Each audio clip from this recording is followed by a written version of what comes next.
Hello everyone, gas मैं कहाँ पे हूँ। काफ़ी ही खूबसूरत जगह है मैं जहाँ पे आज आया हूँ।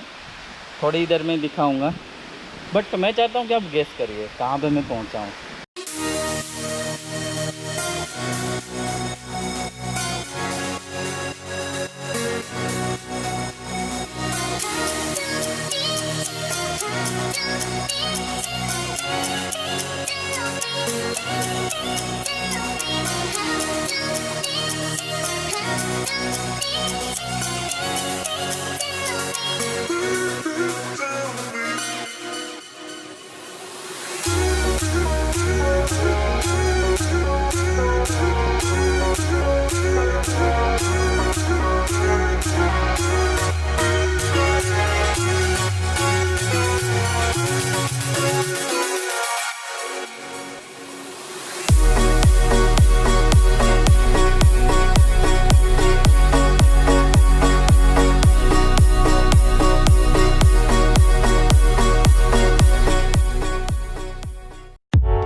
खंडाधर वाटरफॉल जो कि केओंझर डिस्ट्रिक्ट में है और भुवनेश्वर से तकरीबन इसका डिस्टेंस है 250 किलोमीटर।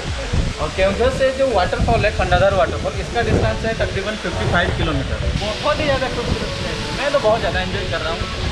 तो चलिए आप भी आइए, जगह पे मस्ती करने के लिए बहुत ज़्यादा अच्छा प्लेस है। मैं दिखाना चाहूँगा अभी इसका जो हाइट 500 फीट है। और देखिए कितना खूबसूरत नज़ारा आपको दिखेगा। यहाँ पे आपको रेनबो भी दिखेगा नीचे।